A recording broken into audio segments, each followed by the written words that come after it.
Another example पर हम बात करते हैं। क्या है? Fe3CO12। अब यहाँ पे बात करते हैं N की। N की वैल्यू कितनी है यहाँ पे? 3, अर्थात सेंट्रल मेटल एटम कितने हैं यहाँ पे? 3। N की वैल्यू वही रही हो। अब बात करते हैं स्टाफ फर्स्ट में। स्टाफ फर्स्ट में हम क्या कैलकुलेट करते हैं? Total valence electron. तो टोटल वैलेंस इलेक्ट्रॉन कैसे काउंट करेंगे? Fe कितने होते हैं? 26 एटॉमिक नंबर। 6 और 2 कितना रहा होगा? 8। 8 दिया 24 रहा होगा। अब बात करते हैं पर CO कितने इलेक्ट्रॉन डोनेट करता है? 2। तो 12 दूनी 24। क्या करेंगे? 24 और 24 कितने हुए? 48। अर्थात 48 टोटल वैलेंस इलेक्ट्रॉन रहे होंगे। और जब 48 टोटल वैलेंस इलेक्ट्रॉन रहे होंगे, आगे कौन सा स्टाफ आता है? स्टाफ 2 की बात करते हैं। क्या था यहाँ पे? वैल्यू ऑफ N क्या था? N की वैल्यू यहाँ पे कितनी है? 3। तो 3 मल्टीप्लाई कितना था यहाँ पे? 18। अब बात करते हैं माइनस कितना था? Total valence electron. Total valence electron कितना है यहाँ पे? 48। अब क्या करा? वैल्यू कितने डिवाइड की थी? 2 से। ये क्या आएगा? 18 54 और माइनस कितना है? 48 डिवाइड बाय 2। तो इसे आप डिवाइड करोगे, आप कैलकुलेट करते हैं तो ये बचता है 6। अब बात करते हैं, ये डिवाइड करेंगे कितना आएगा? 3। अर्थात जो नंबर ऑफ मेटल बॉन्ड है टोटल वो कितना है? 3। इससे क्या पता लगता है कितने मेटल हैं यहाँ पे? 3। अब देखो क्या पता था मैंने ज्योमेट्री में। एक तो ज्योमेट्री क्या हो सकती है? ये था 3, ये क्या था? 80, ये क्या था? 80, ये था। अब बात क्या करें? यदि तीनों बॉन्ड यहाँ पे बना दिए तो इसके साथ बॉन्डिंग नहीं। अब क्या करेंगे? अब आप क्या करोगे? एक ये बना दिया और एक ये बना दिया और एक ये बना दिया। अब क्या करते हैं? अब हमें यहाँ तक तो हमने बना ली स्ट्रक्चर। अब हम क्या करते हैं? स्टाफ जो क्या आपका थर्ड। अब उसमें क्या करते हैं? टोटल वैलेंस इलेक्ट्रॉन लेते हैं डिवाइड बाय N। N कितना है यहाँ पे? 3। तो टोटल वैलेंस इलेक्ट्रॉन कितने हैं यहाँ पे? 48। N की वैल्यू कितनी है यहाँ पे?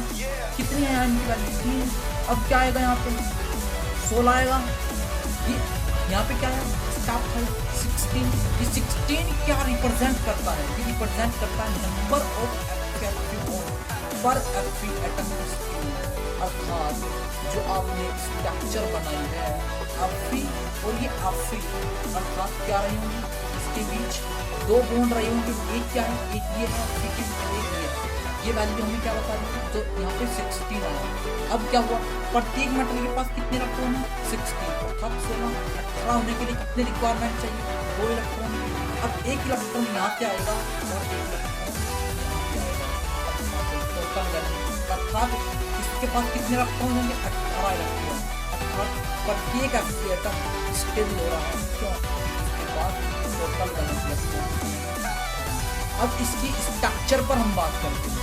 अब स्ट्रक्चर कैसी होती है जब हम बात करते हैं। अब हम इसकी स्ट्रक्चर को ड्रा करते हैं। क्या है? Total number of metal bond कितने थे? 3। तो देखो कितने हैं? 3, 1 2 3। ये हो गया। अब लाइगेंड कितने हैं? 12।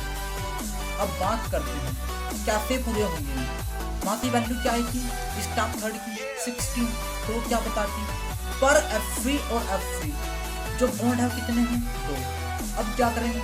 अब हमें करना कुछ नहीं है। स्ट्रक्चर क्या है? ये वाली। अब ये क्या है?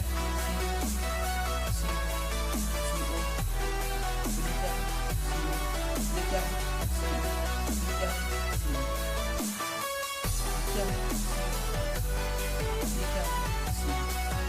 अब क्या है?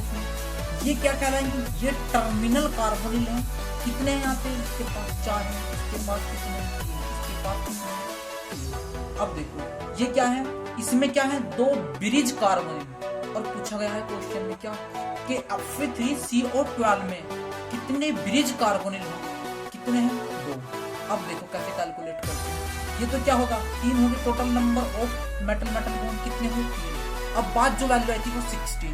वो कैसे कैलकुलेट करेंगे? देखो यहाँ पे कितने हैं? यहाँ पे इलेक्ट्रॉन 2। यहाँ पे कितने हैं? 2। यहाँ पे कितने हैं? 2। यहाँ पे कितने हैं? 2। अब देखो 2 4 वैल्यू कितनी है? 6। अब इसके पास कितने होते हैं टोटल इलेक्ट्रॉन मेटल के पास? 6 और 2 8 रहेंगे। इसके पास कितने होंगे? 3 दूनी 6। अब देखो एक इलेक्ट्रॉन कहाँ से आएगा? यहाँ से आएगा। एक इलेक्ट्रॉन यहाँ से आएगा। एक इलेक्ट्रॉन कहाँ से आएगा? यहाँ से। एक इलेक्ट्रॉन कहाँ से? यहाँ से आएगा। अब टोटल इलेक्ट्रॉन काउंट करते हैं प्रत्येक एटम के पास। देखो 2 1 2 2 4 2 3 6 7 1 8 1 9 1 10। उसके पास कितने हैं? 8। 10 और 8 18।